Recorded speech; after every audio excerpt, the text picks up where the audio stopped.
2006, we bought it as a mothball shipyard. Okay. The business was closed. Wow. Yeah. There were 5 people working there. And we had this vision of re-establishing shipbuilding in this province. And within 18 months of starting, we got, in fact, within 6 months of starting, we got our first order to build a fishing boat. It wasn't a big order, maybe 5 or 8 million rand. But within 18 months, we got our first order for 400 million rand. Within 18 months, and then it was just go from there. Wow. So that was the snowball yes. moment. Yeah. I mean, right now, you look there, you see a couple vessels. Yeah.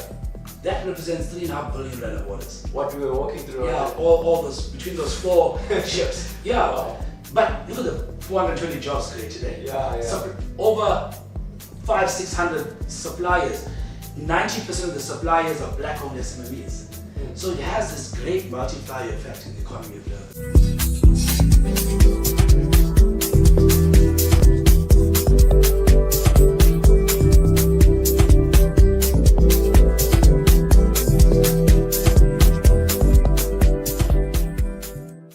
Good afternoon, everyone. Thank you very much for tuning in. Today I've got a very special guest here, our first guest on the podcast. Prasheen Maharaj is a CEO and owner of Sandock Astral Shipyards and is the president of the Durban Chamber of Commerce. Prasheen, thank you very much. Thank you, Minenhle. Thank you for having me. Thank you. So, Prasheen, we're going to go through a whole host of topics today, yes. But I think the main aim that we're looking to do with the podcast today is to go through your journey from childhood to now in your successful position. We want to really walk our audience through that because I really think they will relate to your story and find a lot of inspiration in it. So I'd like you to just give us a brief background on you, where you grew up, etc., etc. Just walk us through your childhood up to now and where you are now. Yeah, so having grown up in the apartheid era, I grew up in an Indian suburb called Pollock. It's an old Indian suburb. Grew up in a joint household, collectively between the tenants and my father's brothers, sisters and their children. There were 40 people in our house. We had 2 outside toilets, 1 outside bathroom, and all of us used that. So, and then I think they developed a housing scheme for Indian people in Newlands West.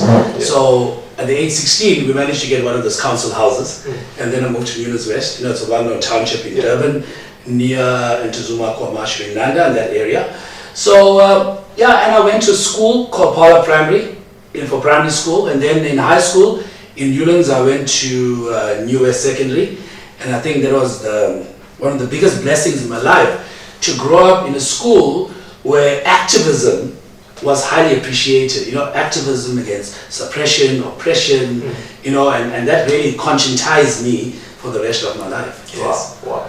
So Prasheen, looking back now in your childhood to now, where you are, through your schooling as well, what would you think is something, a lesson that you've learned that you hold close to your heart right now? Because take us to the context of your childhood, etc. What is something you still hold dear to right now, a lesson that you've learned? Usually people will think growing up in poverty or in a disadvantaged community is something bad. But for me, iron is forged in fire.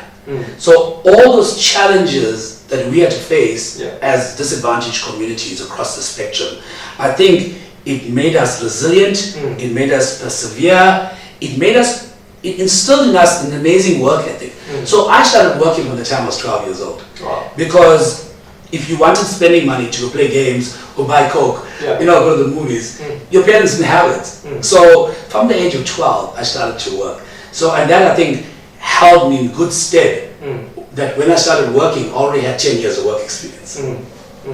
Okay, so if you take your generation, compare it to today's generation, okay, obviously you've got that work ethic that you've got growing up. Yes.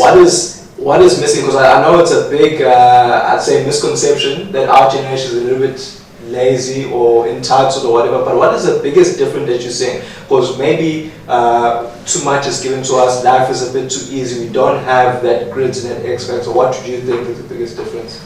I think I was very different from my father. Okay. And my father was different from his father, who was, by the way, an indentured laborer, a slave on the sugarcane. So I think my father couldn't relate to his father, I couldn't relate to my father, and it's difficult for me to relate to my kids and people like yourselves on what they do. But for me, what I've learned as an entrepreneur, you've got to embrace everything, because every single human is an asset. We who grew up in a different era can't see the value of what you do. But you knew it, because people couldn't see the value of what I do, but I knew what I wanted to do. Like, for example, I will take, like, I was writing a Microsoft Word document and screenshotting it to make a social media post. My daughter goes on Canva, like 3 minutes later, she's got a professional looking Canva post. And you think, why did I do that? And she knew it instinctually. Well, hindsight is 2020. Yes, and my son, he hates to study. He hates studying. He's on TikTok. But when I have a conversation with my son, he has learned so much from TikTok on NFTs, crypto. He talks to me about these amazing things. I can't see a future in it. But when he's older, that's where the future is going to be. Yeah. So for me, as much as there's a perception the younger generation is not following in the steps of the older generation, I don't think it's a valid thing to determine whether they will be successful or not. But there's certain virtues, like morals and being principled, and batting for the greater good, and Ubuntu, I am because you are, that we have to go together. This African proverb that if you want to go fast, go alone. If you want to go far, go together. Like those throughout the generations, throughout the centuries, still hold valid. So if we can just instill common sense human principles, then I think, coupled with the technology and the way the younger generation is doing things, the younger generation should be okay. Okay, so branching off of that as well, I know traditionally your generation is very strong on traditional education, tertiary education. Yes. So let's say your son is still in school. in school. Yeah. If he wanted to go down a non-traditional path, what would you as a father and as a business owner, entrepreneur, what would your view be on that? Let's say he wants to go into business, he's not necessarily wanting to do anything in school. What would your guidance be for him? Would you be accepting of that? What do you think? So as if you know my personal circumstances, my son actually goes to a non-traditional school. Wow. He goes to a school called Brave Generation Academy. Okay. In Portugal, in Europe. Okay. At the end of the day, you qualify with Cambridge. But the school is open at 8 a.m. and it closes at 6 p.m. He needs to be at school for 6 hours a day. Any time between those 8 a.m. and 6 p.m. So there's no starting time, there's no finishing time. He learns online, but within a hub of 25 other kids and 2 teachers or mentors. So I embrace this non-traditional way of education. You see, basically what we need to do is we need to learn how to read for meaning, right? And we need to do basic arithmetic. Beyond that, AI and everything else takes care of it. So we need actually to be more innovative and creative. This traditional school system teaches you to regurgitate. I am not a fan of regurgitating. I'm a fan of an education system that will teach people to think, that will teach them to think selflessly, not selfishly, and to really contribute to making the world a better place, because the world is facing so much of challenges and hardships. But as you and I were talking earlier, in all this adversity comes opportunity. You were saying in Japan, chaos and opportunity are the same word. Yeah. So we need a schooling system that embraces that. That we must embrace this chaos because it will make us successful in our life. So yes, I'm a great fan of non-traditional education. Even my daughter, she goes to a creative university in Europe. Wow. And it's there to teach creativity and innovation. Core subjects are user experience, user interfaces. Because why? We're going to be living in a metaverse, right? And the metaverse needs to be designed. Someone needs to design the metaverse, and we can't design it like this world. It's going to be designed as a better world. So they need to be futuristic in our thinking. So if we regurgitate textbooks that were written 20, 30 years ago, how will our kids be futuristic and forward-looking in their thinking? Okay, so Prasheen, with the context that you have, you're a business owner, entrepreneur, if you had to advise someone now that's in the traditional route now, down the line he wants to be a business owner one day, he wants to be an entrepreneur. Yes. What are some core subjects you think would be valuable for him in his career, later in his career? What do you think he should take maybe? Okay. the first thing I would say before you get to the academic part of it is preparing yourself, mentally. So you must be a driven person. So I remember it was in 1988, I was 13 years old. It was still in the dark days of apartheid. But I had the Standard Bank Auto Club card.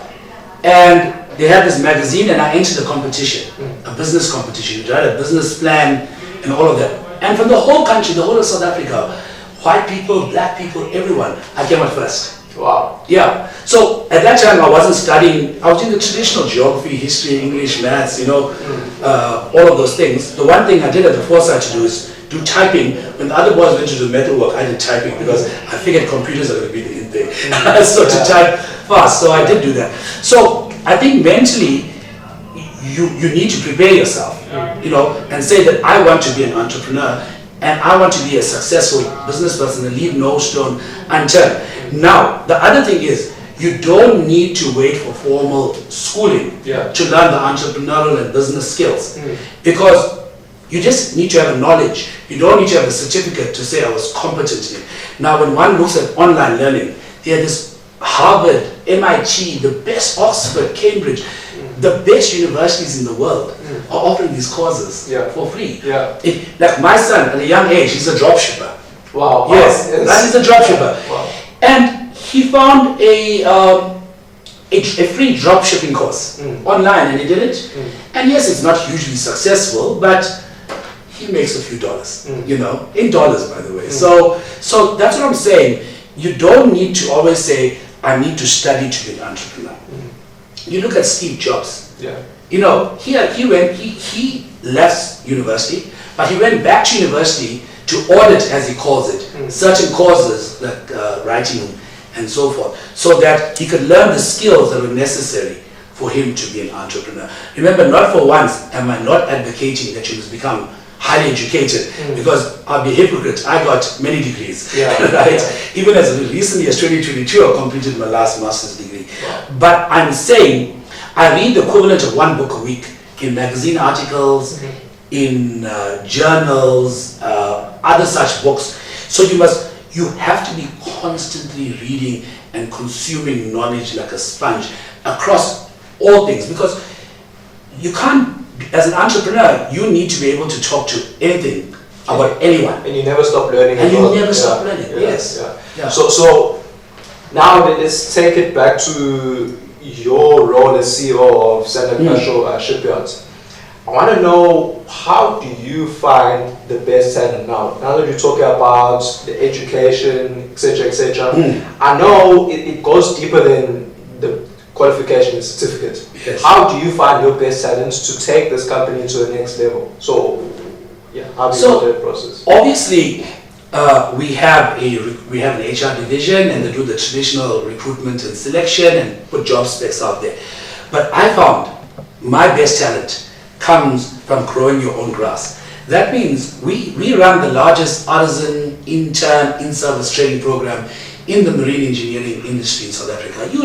Especially for black kids, it's so hard for them post-university or going to a TVET or going to a University of Technology to get a job, because no one will give them that work experience, right? So we take all those guys who can't get work experience, we bring them in, right?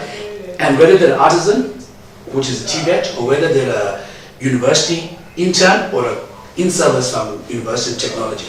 And we put a lot of effort, we nurture them. And you'll find, you can do interviews later on in the shipyard. The best people came from that graduation program. Because, first of all, what we do is cool, right? We build ships. I mean, you took a walk out there. These very cool things, gigantic, enormous structures. So people fall in love, because imagine you going home and they ask, what do you do for a living? I build ships. What? I know you're lying. I remember one day my daughter was in grade 1. And then she drew a picture of a ship. And she did a show and tell. And then I went to pick up, and the teacher said, Shane, your daughter did such a nice show and tell. She said, you build ships. I said, yes, I do. The teacher was gobsmacked. And this is a private school. Because they couldn't comprehend that a company in Durban builds ships. So what the product we're selling kind of attracts good talent. So when did you start? When did you actually come into Samuel Ashok? When did you? Yeah, surprisingly, 2006 we bought it as a mothball shipyard. Okay. The business was closed. Wow. Yeah, there were 5 people working there, and we had this vision of re-establishing shipbuilding in this province. So we managed to get a loan from the KZN Growth Fund, and within 18 months of starting, we got, in fact, within 6 months of starting, we got our first order to build a fishing boat. It wasn't a big order, maybe 5 or 8 million rand, but within 18 months, we got our first order for 400 million rand. Within 18 months, and then it was just go from there. Wow. So that was the snowball yes. moment. Yeah. I mean, right now, you look there, you see a couple vessels. Yeah. That represents 3.5 billion rand of orders. What we were walking through. Yeah, all those, between those 4 ships. Yeah. Wow. But look at the 420 jobs created, eh? Yeah. Over 500-600 suppliers. 90% of the suppliers are black-owned SMMEs. So it has this great multiplier effect in the economy of Durban. Wow. So before you bought Samuel Ashok, you were working in merchant banking, right? Yeah, so I was in the financial services industry, merchant banking. I also worked with the late Don Mkunazi, who was the father of black economic empowerment. We were trying to effect, from a consulting basis, transformation, help companies become PE compliant, find them PE partners, transform supply chain. So the first one was, pure financial services, but then applying that corporate banking knowledge to enable black entrepreneurs to enter the mainstream economy. Yeah. Because finance was the biggest challenge for BE entrepreneurs. So we married our love for transformation, our love for empowerment, and our expertise in finance to help that transformation of the economy happen. So were you particularly passionate about shipbuilding? Because I'm just trying to, you went from banking to building ships. No. What was your story about the transition? It was not, I wasn't particularly passionate about it when I got into it. It happened to be an opportunity because, so remember the government was very keen on reindustrialization of the KZN economy. So we had engagements with them, and at that time there was a lot of mining deals happening in Gauteng. So all Gauteng people were getting empowered, becoming billionaires, but the Durban people were excluded. So the KZN government said, okay, what do we have? We have our ports. Yeah. So they started to engage KZN entrepreneurs, black entrepreneurs especially, and said, okay guys, we don't have our platinum mines, but the ports are platinum mines. So let's try to integrate ourselves into the maritime value chain. And the opportunity we found was the shipyard. So it was done more as for the greater good, but once you came there, you fell in love with it. And that's why 18 years later, I'm still here. Wow. So you know what I've learned so far? It's very easy to be passionate about something that brings in money. So it's not that much of a challenge to be passionate, not that much of a challenge to wake up and put in 100% effort if it's prospering and if it's providing value to you and your family. Yes, but the shipbuilding industry is a black and white industry. You either have lots of work, like what you saw now, or no work. So when times are good, yes, it's great, you're making money. But when times are bad, you have to have saved all the money you made during the good times so that you can continue to pay your wage bill, your rent, and all your expenses. So you'll see all over the world, it's very, very cyclical. But when you look at, it's a labor-intensive industry, and you look at how many suppliers it support, it kind of it makes you feel good. It's like doing charity. You know when you do charity work, you feel amazing. It's the same thing. You're doing business, you're making a profit, but it comes with a feel-good factor. So you as a CEO, what's your X factor? So I'm looking at your finance background. Is your X factor that you are able to really squeeze on costs because you've got that finance background, you know how to squeeze on costs, you know how to push suppliers to really get you the best pricing, etc., etc. What's your X factor as a CEO, or your leadership, your management style? What do you think X factor is? The finance thing is a black and white thing. It's mechanical. I think my X factor is that I know how to build relationships. Okay. Because to execute a shipbuilding project, it's a very complex multi-year task. So this project will take us like 5 years at Big Ship to finish. Wow. Yes, because as I told you, it's the largest, most complex hydrographic survey vessel under construction in the world right now. So you have to take a team of designers from all over the world, including South Africa. You have to take a team of suppliers from all over the world, including South Africa. You need to build up an entire project organization and keep that thing going at an optimal level for 5 years. And the only way to bring diverse stakeholders together is that you need to nurture good relationships with them, and keep them motivated and the eye on the target to be able to fulfill the goal of successful project completion. So for me, that's my thing. Also with relationship building, you can be a deal maker. Because remember, they have an option to go here or there or anywhere. Like currently, I'm negotiating a contract for 6 ships from a client in Geneva in Switzerland. So I met him about 8 weeks ago at the largest shipping show in the world in Posidonia in Greece. And he could have given that inquiry to China or Vietnam or India. He decided to give that inquiry to me because I sold him a vision. I told him what we believe in. And now we're in serious discussion. So relationships are so key, not only to secure projects, but to bring all the stakeholders together to execute it. So here in South Africa and in the SADC region as well, I would think on my end it's a very high barrier to entry industry that you're in, and there's very little competition, because what you're telling me is cash flow can be a big issue. Because if you're doing a project for 5 years, I don't know what the payment schedule is, maybe you get a portion up front or whatever, but that cash flow portion proves to be an issue for some people. Yes. Cash flow, it's the biggest constraint in any business, including our business. So yes, in traditional shipbuilding contracts, you will get a portion up front, then you make a milestone, and you get another portion, and you make another milestone. But in between milestones, there may not be enough cash. So you need to be able to have a very good relationship with your bankers, right? Or very good relationship with your suppliers to be able to carry you till the next milestone happens. But managing the cash is key to any project, including a shipbuilding project.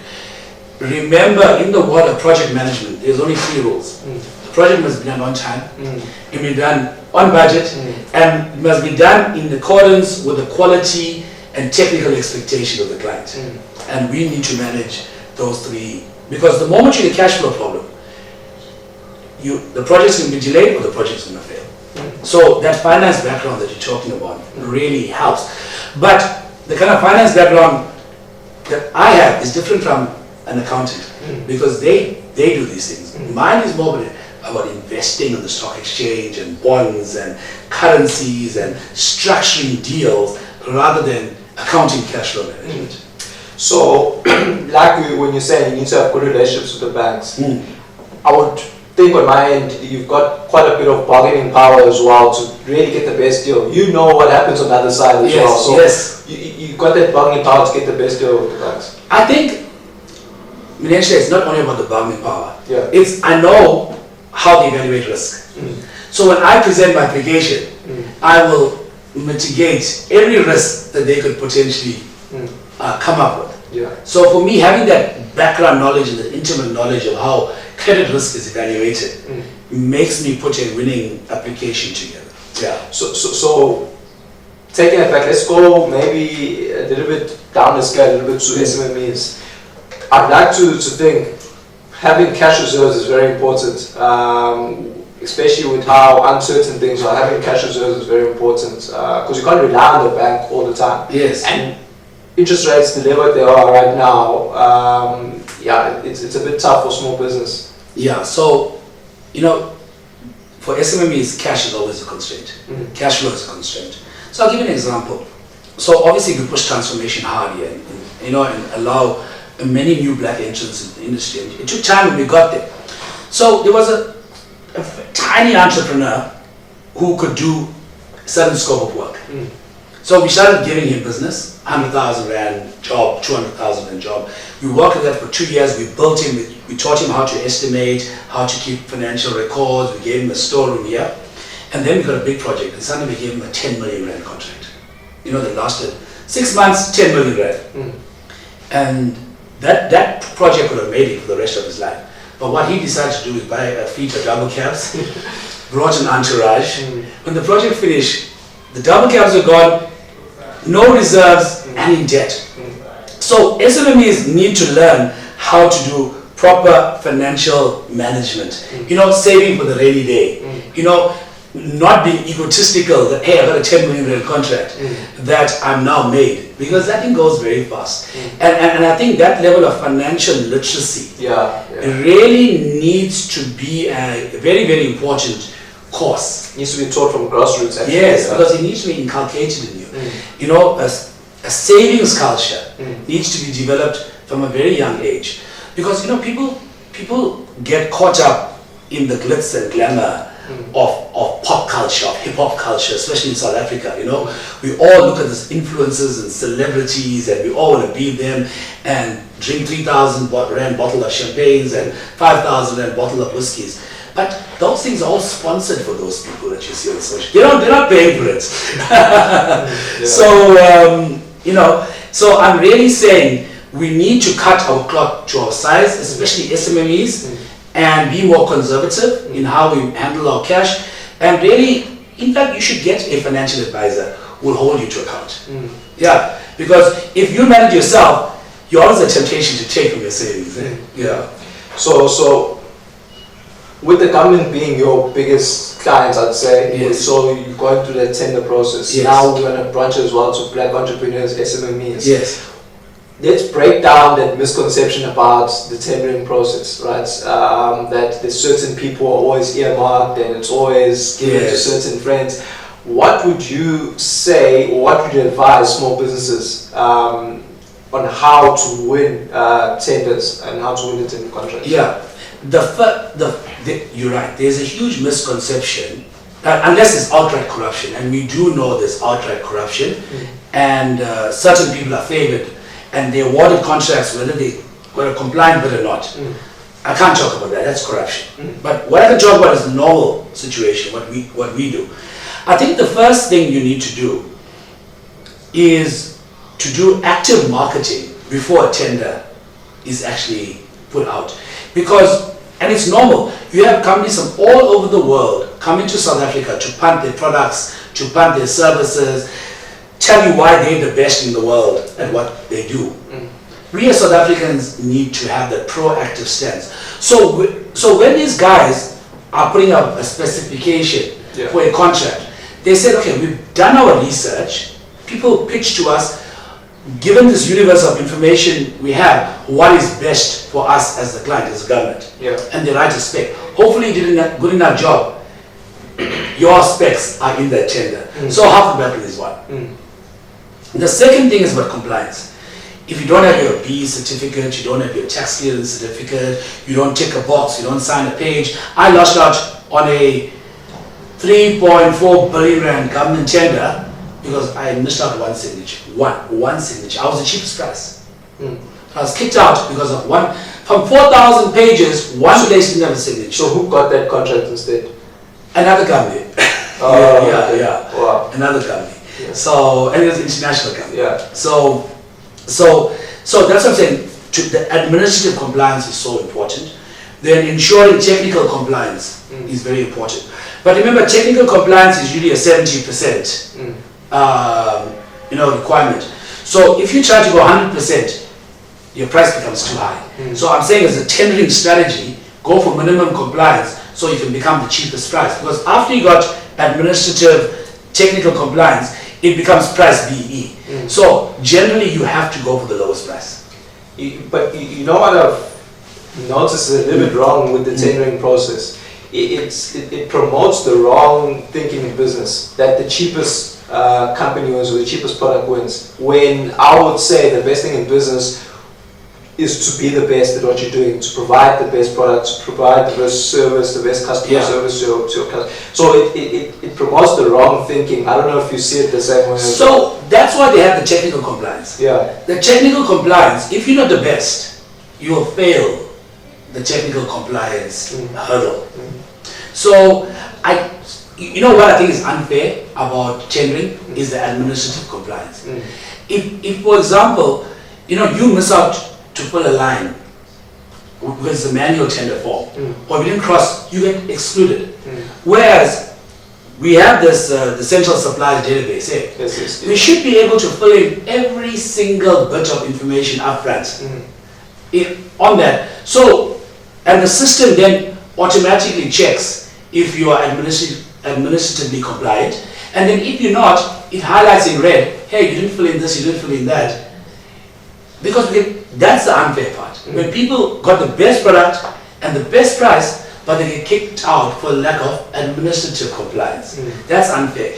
But then, once you pass the admin, you must give the client what they want. So if the client wants say a minibus, right? You can't give them anything else besides a minibus. You can't tell, this is better or that is better. You have to be compliant to that. So for me, the tendering system is not perfect. The private sector has a better system where they have open engagement, and over time they evaluate and form long-term relationships. You'll find private sector suppliers are supplying the company for 20, 30 years, and the SMME actually grows from a micro business to a medium to large business. Whereas government, you got a contract today, comes to the end, another person's got a contract the next day. There's no sustainability in developing, especially black entrepreneurs who have the best chance of getting work from the government. So touching on government a little bit, we do know we've got a new government this year. So there's a lot of optimism about it as well. A lot of people in the business community, they're really looking forward to the next 5 years. How do you think? How are you optimistic as stand-up actual? How are you optimistic about the next 5 years with the JNU? So for me, the first thing we must notice that we had a very peaceful transition from a government that was controlled by the ANC as a majority to where no single party got a majority, and they were able to peacefully form what they term a government of national unity, and there was no rioting and no looting. I mean, you look at a mature democracy like the UK, right now, based on lies, there's looting and rioting and all sorts of violence happening in the UK. And we, as a so-called African country where people think we're just barbarians, we're able to go through a peaceful transition. That's the first thing. We must commend all the politicians in our land for making that peaceful transition happening, and all the supporters for accepting the outcome. That shows a high level of maturity, to democracy. The second thing I want to say is that, if you tried something for a long time and it didn't work, then maybe we need to try something differently. Because the height of insanity is that you can't do do all things and expect a different result. So perhaps now this having different cultures, different economic ideologies that is embodied in this new GNU might actually make South Africa a better place, and ultimately focus on serving the constituents, the people of the country who are still suffering from unemployment, poverty, inequality, the indignity of pit latrines, the indignity of children having to cross rivers to go to school, not having meals at home, So maybe we should try something different. And if it works, then it's great. It's going to be a recipe for the future to finally help all South Africans, get rewarded with that democratic dividend that they were always chasing from 1994. Okay, no, great. So I'm also looking, it seems some of the problems that you had before have been solved, in inverted commas. One big one, I have to say, I have to commend Eskom that you haven't had load shedding for more than 4 months now. I have to say 4 months. So you, within SA Shipyards, I know we spoke about it a little bit earlier about the opportunities you saw within the chaos of load shedding, etc. Just walk us through what you pioneered, in a sense, during that crisis we had with load shedding. Yeah, so obviously the challenge with the load shedding obviously had to do with the lack of maintenance and the constant breakdowns. And then there was additional demand due to a growing population, and it took long for Kusile and the other power station, Medupi, to come on stream. So, and by the grace of God and through good planning and perseverance, for 4 months, touch wood, we don't have load shedding. But I always say, Minenhle, that in adversity, it breeds opportunity. Yeah. So what we said, okay, what's the problem? Now, one, coal is dirty. And number two, it needs constant feedstock, coal feedstock. The same thing goes with renewable energy. When the sun is shining, you generate energy. When the sun is not shining, there's no energy. When the wind is blowing, you got energy. When the wind is not blowing, there's no energy. You need to store that. So it got us to think, what is the most reliable source of energy that can go on uninterrupted at 99.9% availability? And nuclear became apparent. Now, historically, what people would do is build 2,500 megawatt nuclear plant, and that's expensive. So we came up with this concept of having floating nuclear power barges. So having 100 megawatt plant on a barge. So for example, you take, if we have, say, 3 of these barges, 300 megawatts into Richards Bay, you can plug it directly from the harbor or from the ocean into the mines, right? The mines take all the energy from there, and they consume 70% of the energy in Richards Bay. Wow. Yeah, then that 70% becomes available for the communities and the normal consumers and the other SMMEs. So for us, we would never have thought about the concept of a small modular reactor, SMRs, or floating nuclear power barge, if we didn't have this ESCOM crisis. We just said, okay, let's carry on burning coal. Wow. Yeah, so it was a great innovation, and it's a product we are championing, because when the crisis is over, guess what happens? You unplug this barge and take it somewhere else. So it's not a fixed power station like Cuba is a fixed nuclear power station. You can take it anywhere into Africa or anywhere in the world where they need energy.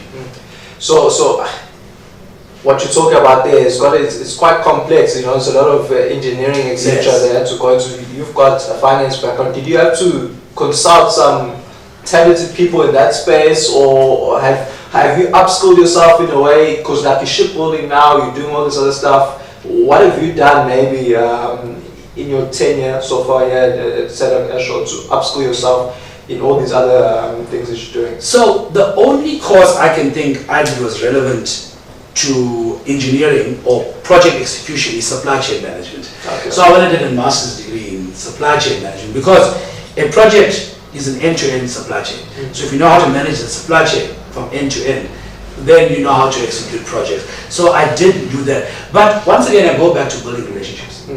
If you can build trusted relationships with subject matter experts, right, and you can bring them aboard and say, hey, let's sit together, we have a problem here, how do we solve this problem? And if you can coordinate and manage that innovation, that creativity, and I think that will be the test of true entrepreneurship. To bring people from diverse backgrounds, diverse subject matter expertise, and focus them onto one goal. Be a unifier. Yeah, be a unifier, exactly. That's what we coordinate and unify. I think that's what we need as well in our government. You know, all of us to be, I'm hoping that's what the GNU will be now. Everyone serving South Africans, everyone on a united goal, not serving each person's agenda. I think that's the most important. I think that's where people in business as well could help the government quite a bit. You know, just evidence what they've built in their businesses and try maybe copy that into government. See, the challenge there is 100% right with you. See, in business, if I can unify everyone, very quickly I get a big dividend, right? In government, if you unify everybody, your salary stays the same, right?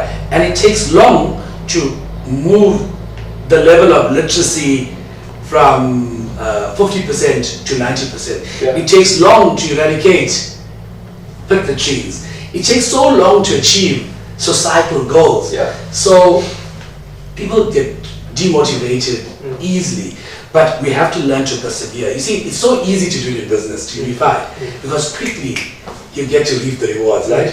In government, you slog on, hard, and you see the rewards in small incremental. That's why I feel sorry for politicians. I think it needs to be maybe a shift in mindset and to remember who you're serving, because if you're voted into government, you're there to serve the people. You're not really there to serve yourself. So Yes. you need to not have selfish agendas. Yeah. You need to be selfless if you're in government. Yes. That's who you're there to serve. And you touch on a point that's very important to my heart. We created a situation in South Africa where we made ministers and presidents like rock stars. We all clamor, we want to shake the president's hand and we want to take a picture with the minister, and even the CEOs of state-owned enterprises, we want to seem to be close to them. Instead of saying, let's hold them to be accountable because they are public servants, they're not rock stars. We have glorified them, put them on pedestals, as opposed to say, hey, I want to hold you accountable to delivery. We as South Africans need to change the narrative. They're actually our employees. Yeah, they're our employees, they're here to serve us. Yeah. We're not here to go and cozy up to them. In fact, when you cozy up to ministers and presidents, it's called state capture. you put them in trouble. So we must stop that bad habit of putting our ministers and presidents and other civil servants and public servants, stop capturing them. Allow them to do their job. Okay, so let's go back as well to you as entrepreneur. Yes. One thing I know for sure, a good entrepreneur, you can strip them of everything, right? Strip them of the money that they've made, strip them of their business. But one thing you can never take away is what they've learned. So, Prasheen, let's make a hypothetical scenario. Yes. I strip you of everything, you're starting on zero. How do you pull yourself back up? Maybe it's not particularly in shipbuilding. How do you pull yourself back up in what you've learned? Because what you've learned is invaluable. You can't buy that anywhere. You can't learn that in a book. Yes. Life experience is a gold. So how would you pull yourself back up starting completely from zero? Okay. See, when you have nothing, you have your reputation, you have your honor, and those things get you relationships. Yeah. Because remember, no man, no woman is an island. Yeah. Right? So when you literally have nothing, but in business you need resources, you need land, labor, capital, entrepreneurship. So if you have a good name, you can call upon your network to give you the resources that are necessary to have belief in you, that if you invest in me, I'll return your money and this will be successful. That's the first thing, because remember, you can't make business out of nothing, and you need some resources. And if you don't have it, you have to get it from somewhere. So the first thing you need to know is that your network is your net worth. Right? And that's why whenever you ask me, I repeat this, what's the most important thing? Relationships. Right? Then, okay, so you got a business, now you got the resources. So what do? You need to be able to have a entrepreneurial mindset. Business is not easy. So I have this acronym here, which you'll see in the bottom. It's SPEAR. S-P-E-A-R. So the S is for safety. Whatever you do, be safe. Don't take unnecessary risks. Don't put lives in danger. So the P is for perseverance. Because there's so many people that went from 0% to 95%. So many people. And they stopped at 95% when success was so close. Right? So you must persevere until you get it done. Right? That's the P. The E is for excellence. In whatever you do, you're saying earlier on, this telling system, the person who's the best must get it. The person who's better than everybody else must get it. Can't be mediocre. My late partner Don Nkonazi told me, don't associate yourself with mediocrity. So that's where excellence comes from. So you must be excellent. The second last thing is A, which is achievement. You must achieve. So you must clearly highlight your 1 week goals, your 1 month goals, your 1 quarter goals, your half yearly goals, your annual goals, your 3 year goals, and make sure you monitor yourself as often as is necessary that you're on track to meet those goals. And as you meet them, please celebrate. Because remember, it's a continuous cycle. So don't wait till you achieve the whole thing to celebrate. Celebrate your achievements as you go along. And the last thing, and the reason why this is the last thing. The R stands for reward. The last thing you must do is reward yourself. Don't reward yourself after you got a 10 million rand contract. Take 1 million and buy a Range Rover. No. When you finish that contract, then you buy the Range Rover. Right? So the R is for reward. So that SPEAR, SPEAR, is my acronym for success. Yeah, so I like what you said there, the last thing with reward.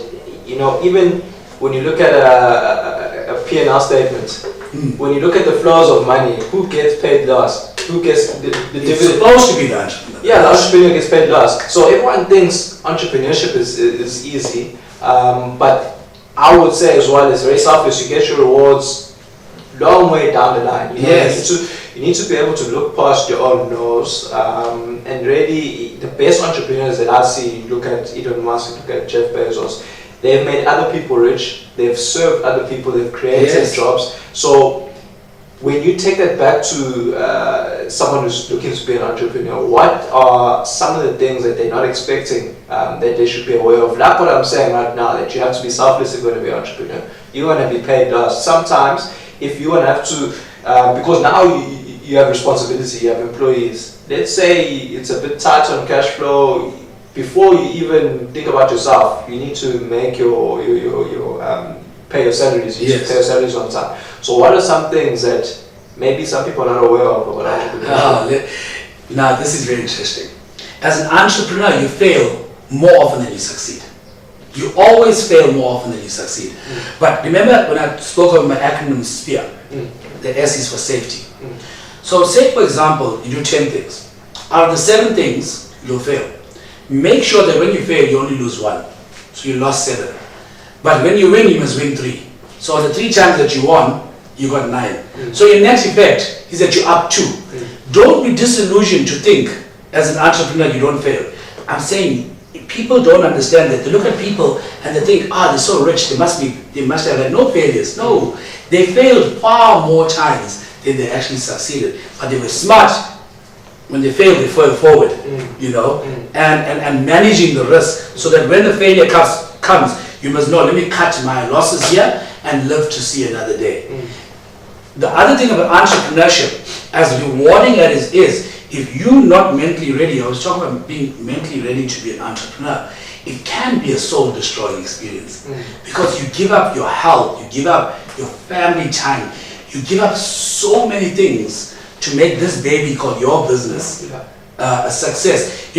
When you guys become parents one day, you'll understand how much you need to sacrifice to bring up that child. Then another one comes, and then you sacrifice your whole life to bring up those 2 children and 3.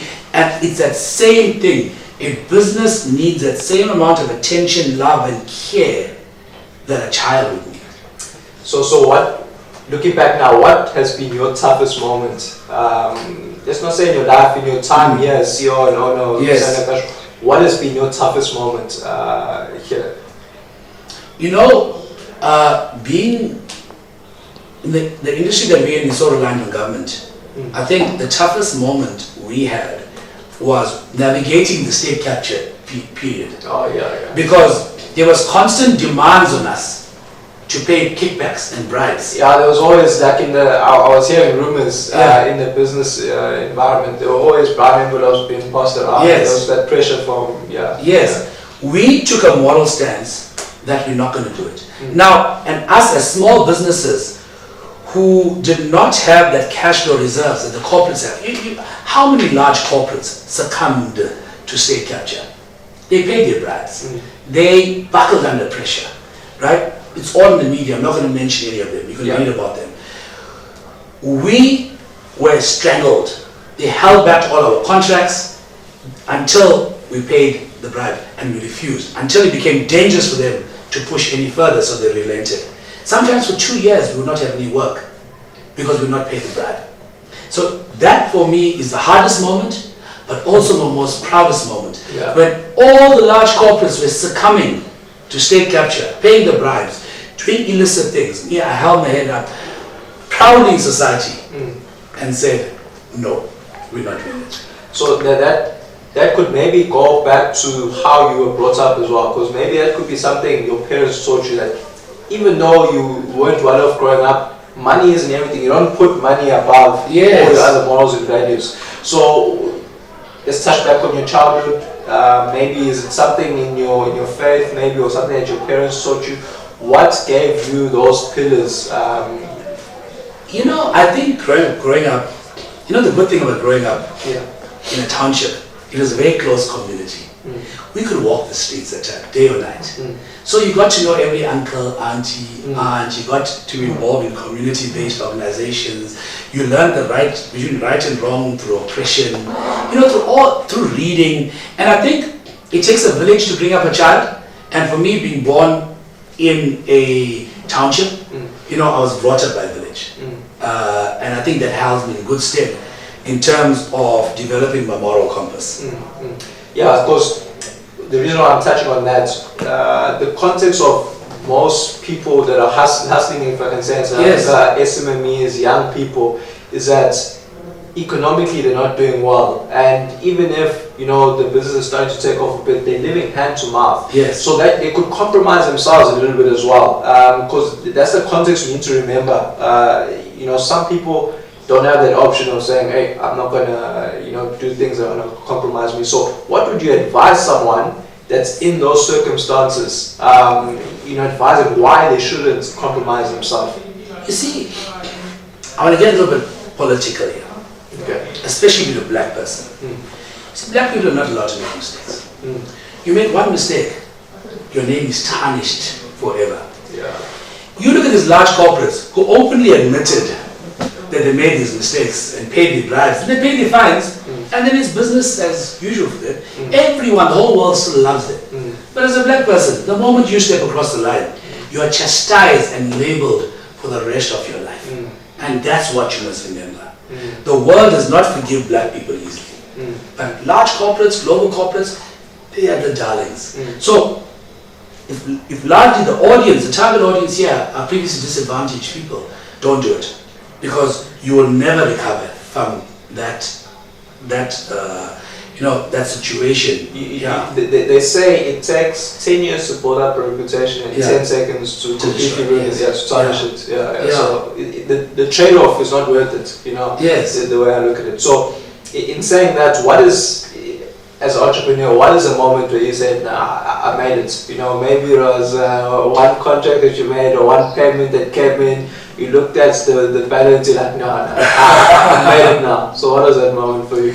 I think it was around 2014 where I secured 2 contracts at the same time. One was for a refill of a frigate and one was for building some tugboats. And coincidentally, in that same month, we got our down payments, 20%. And I think I looked in my bank and I saw there's 400 million rand. Wow! Okay, we took a picture of that, my CFO and I. Oh, it's not our money, it's project money, right? But to have that kind of, that's the day I knew. Is it like, do they pay us like one EFT each time or? One EFT. And that EFT is like what, like 200 million? Wow. Yeah. Wow. So, but remember, it's not your money. It's there in your bank account, but it's not your money. Those now you must pay your suppliers, you must pay for materials, you put down payments on equipment. It goes very quickly, but in that moment, right, there was that 400 million. So what, can you take us maybe through what is what? Because you said reward is one thing that's in your business. What's something you splurged on, something you purchased for yourself that something nice for yourself to reward yourself? During that time, no, nothing. No, nothing. Nothing. Yeah, it was only much later, about 2 years later, when we completed the first project, right, that I bought myself a bigger house. Yeah, but at that time, no, because I understand money very well. Money is never yours. In fact, money has no value. Money has no value. It's a means of exchange. I'll give you an example. So, I live between South Africa and Europe, as you know. So I spend time here and I spend time in Europe. The interest rate in South Africa is 10% for a bond. The interest rate in Europe is 2.9%. I can afford a house 3 times more expensive in Europe than I can in South Africa, purely because the interest rate is 3 times less. Now, can you imagine? I didn't get 1 single cent of extra income. Nothing changed except that I bought the house there, which is 3 times more valuable than the house here, just by changing locations. And every time I look at it, I think, how is that possible? I'm not richer, nothing, but just by changing a location. So strange things about money. You change location, your money is worth more. So talking about money, Yeah. how have you diversified your portfolio, investment Yes. portfolio? Are you heavy on cash, or how have you diversified? So for me, I'm a big fan of brick and mortar. So remember, this business is an equity. So at one time, almost everything I had was in equity. And then I realized, you know what, I need to set up my own retirement portfolio. So I started investing in building apartment blocks. Okay. Because why apartment blocks, not commercial buildings? Businesses can be in and out of business. Can come, you make a factory, that business goes dead, you got no rent. But if you build 30 apartments in an apartment block, at any one time, 80% of the people will be paying the rent. So for me, I've been diversifying into property, but once again, with this conscious capitalist mindset that I have. So I didn't go high-end Mshlanga, I went the more affordable route, you know, so where people I know can afford to pay the rent.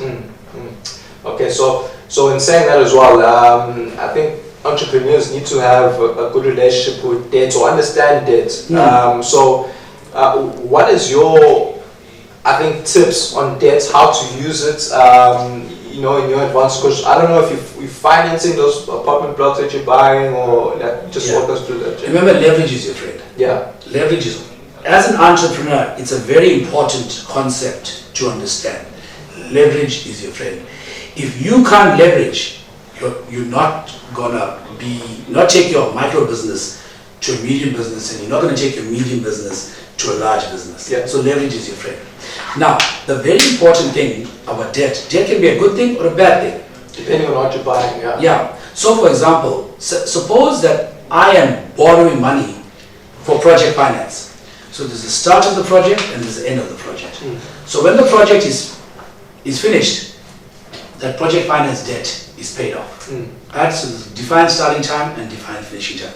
As opposed to a term loan where you say, okay, I'm taking 10 million Rand or 20 million Rand loan, and you're going to pay it through the cash flows of your business, hoping that your business generates enough cash flow to be able to pay off the debt.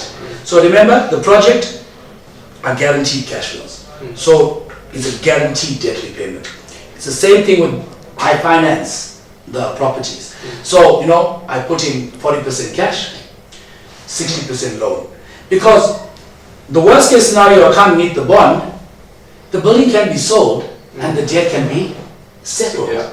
So it's not like you got an 85 or 90% bond where it's so highly leveraged that if you can't make the bond repayment, then they'll sell the building and come for you for the balance. You must always protect yourself. S for safety. Everything you remember, the S for safety. Make yourself safe and secure as an entrepreneur. So use debt, use it wisely. Don't take reckless loans. Yeah. But I'd say debt in South Africa, especially for SMMEs, is quite expensive. The banks don't want to touch SMMEs, so it's almost like it's a paradox. It's a chicken and the egg, right? You want to start a business, you don't have the means to start a business, you've got a good idea, a good business plan, you need someone to fund you, right? You go to the bank needs 2 years of trading, 2 years of profitability. So what do you do now? You're stuck between a rock and a hard place. If you're that entrepreneur, then what do you do from that point in time to get the ball rolling? Because banks won't fund you, so what do you do? So remember, take a small step. Yeah. Right? Start with a micro business. Even start with being self-employed. Yeah. Right? And there are development funding institutions in South Africa that help SMMEs or micro businesses. You know, SEF and IDC and Ichala and SIFA and all these things. So for me, you know what the problem is? People want to start big. And nobody wants to take a risk.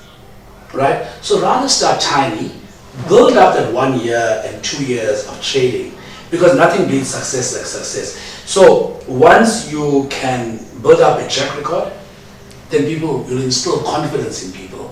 Because remember, the money that is being lent to you is not the bank's money. Yeah, it's fractionalized. It's your money and his money and my money and everybody else's money. The money that the government lends to you, it's not the government's money, it's the taxpayers' money. So it would be sinful, right, that to take other people's money and lend it recklessly and other people lose out for you. So I always say, start small. Start small, build confidence, build your track record, build your knowledge, build your operating model, create your excellence, and then you're ready to fly. So, an entrepreneur, so would they, is the bank their friend? Because it's a bit of a tricky one for me. I don't know, they help, but they don't help at the same time, because the bank is there to make money. When you start, the bank is not your friend. It's not your friend. The bank just wants you to deposit the money and make payments. Yeah. There's no debt. Yeah. The best, they'll give you a credit card, right? So therefore, you've got to look. We started off acquiring this business with a loan from the KZN Growth Fund, which was a development funding institution. So especially for black entrepreneurs, we were called capitalists without capital. We had to start with the DFIs. And once you get successful, you kind of wean your way out of the DFI system, and that capital is then available for the next black entrepreneur. And then the banking system wants to do business with you because you've got a track record, you've got reserves, you've shown success. So banks will definitely be your friend, but not at the startup stage. At the startup stage, I'm actually glad to see they're offering a lot of non-financial help, like accounting software and all the other stuff. There's a whole package, so which is great. They're realizing that those are the tools for success, so they're building their client base for the future. But ultimately you need some kind of capital. And at the startup phase, with less than 2 years, you unfortunately have to go to the DFIs or even international organizations that fund entrepreneurs. They are there. Let me tell you, there is so much of capital available in the world. Yeah. You need to hunt it. If you need to Google to death. You need to research to death. AI is free. Use the AI. Yeah. They will point you in the right direction. Yeah. So talk about AI. Do you have any non-traditional maybe investments that you're having? Maybe a bit of crypto, a bit of AI, or I'll never invest in anything I don't understand. So crypto, money actually is not real. It's a function of supply and demand. So crypto is not a widely accepted means of exchange. Remember, that's how money is. It's a common means of exchange. So until it becomes a widely accepted means of exchange, given my background in finance, for me it's purely speculative. I think Bitcoin though is in a little bit of a different category, especially with the ETF that BlackRock put out. I think earlier in the year. I think now there's one for Ethereum now going to come out. So I think Bitcoin a little bit different. Yeah, you see, it depends where you are in the stage of your life, right? For me, right now, I'm 49, I'll be 50 next year. I'm in a wealth preservation phase. So in the wealth preservation phase, you follow Warren Buffett's philosophy. Don't risk what you have for what you don't need, right? So for me, I just want to preserve and not really look for the big, huge capital growth. So if we can create cash flow and we can create above inflation growth, that's all we're looking for. So you right now you're in wealth preservation. So for those that don't know, I think the journey to creating wealth first is to generate, then multiply wealth, then now you preserve. Yes. So would you leave money in a deposit account? Would you leave money in savings accounts or fixed deposits? Yes, because you need cash, right? No, but those fixed deposits, are they beating inflation for you? Because inflation now is around 5% now. 5%. Inflation is around 5%. Yeah. 5%. Yes. Those accounts are giving 6, 7. Some of them are giving 6, 7. Yeah. So. Yeah, I think if you ask any good investment advisor, you need to have some investments in equity, some in property, some in bonds, some in cash, and alternative investments. And it depends where you are in the stage of your life. In fact, one of the things I wanted to tell you, Minenhle, it's people your age now who should be taking the biggest risks. Yeah. Because when you're at this age, you don't have obligations, and also you don't have much. So you can take the biggest risk, right? So if you lose, you don't lose much, right? But as you get older, you start to accumulate. So if you take big risks, you have a lot to lose. So therefore, one of the advice I give people is start your entrepreneurship journey early. So all the mistakes you're going to make it while you're young. All the losses, everything, make it while you're young. Your losses will be small, especially if you're starting as you're hustling. You don't have much. I gave a speech the other day at the University of KwaZulu-Natal, engineering school. It was the engineering with a purpose graduation. And I said, I know all of you academics here, but I'm proud to say I'm a hustler. And they were aghast, Here you studied this university, you got a master's degree from this university, and you say you're a hustler. Is this the best we can produce? But I say, people, the day I stop hustling, is the day I will start failing as an entrepreneur. So when you're young, going back to your original question, when you're young, you must hustle, you hustle hard and take big risks. Then there is always the reward. And as you hit that reward, you start to save, you start to invest.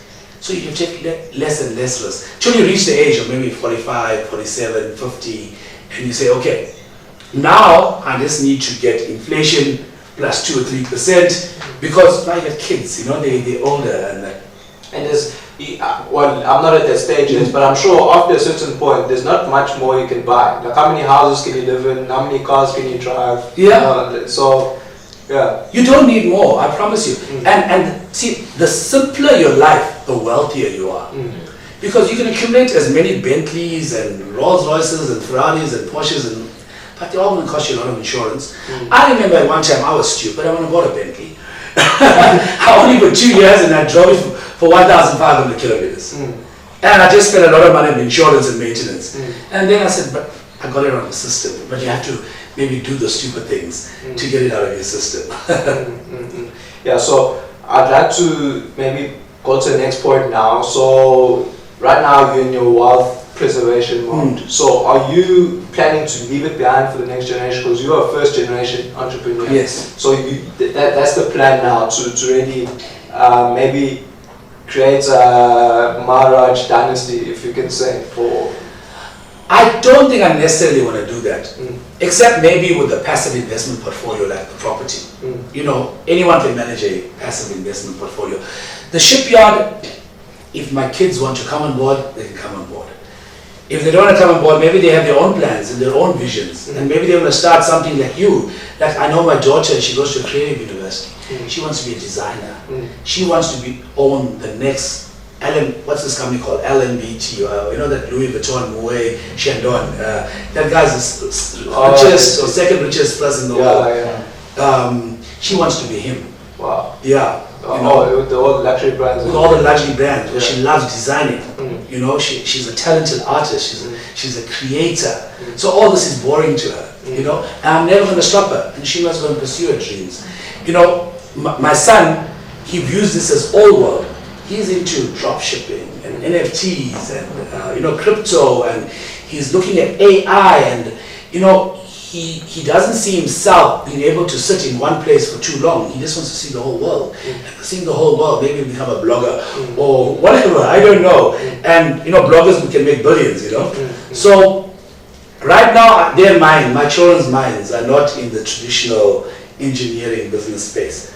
So I don't know, maybe they'll mature, they'll change, but I don't really want to build a dynasty. I think I will give this business to the person who can take it, the best person who can take it to the next level. Not because a person is related to me by blood. The most deserving person. Okay.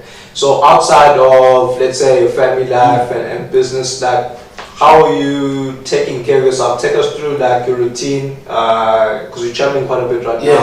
But your routine, you do wake up, workouts, Yeah, so after COVID, we began to take our health very seriously. So I started going to gym regularly. So I go to gym 3 or 4 times a week before I come to work. I get it done, because once you come to work now, you can't stop work at 4 or 5. You're an entrepreneur as well. What momentum can take you to 9, 10, 11 at night.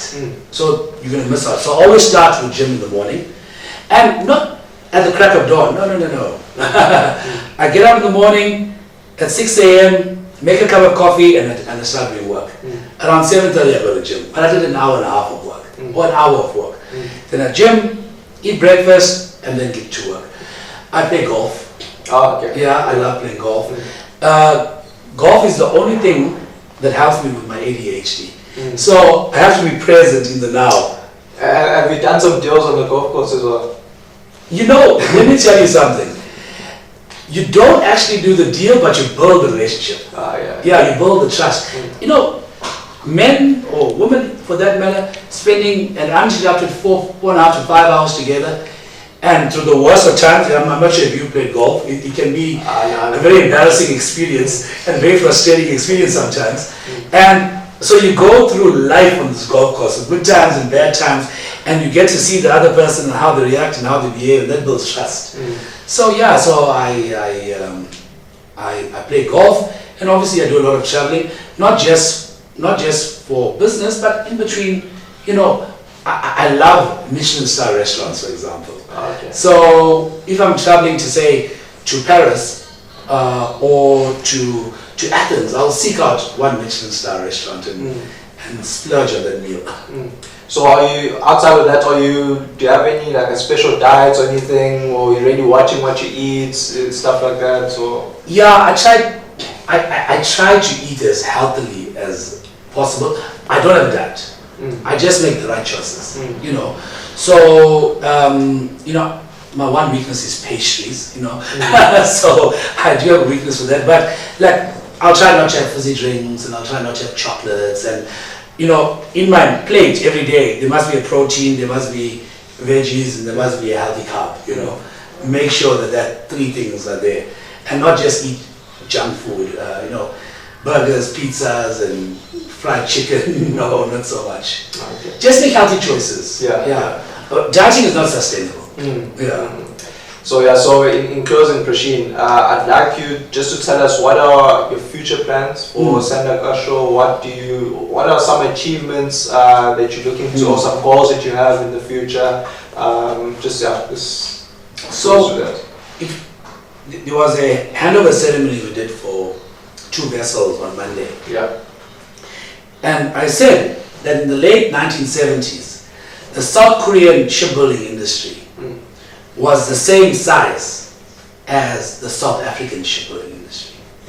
South Korea took a strategic view that they are going to go on a massive industrial development plan, to the extent that they became the largest shipbuilding country in the world and held a position for over 20 years until the last 4 or 5 years they were overtaken by China.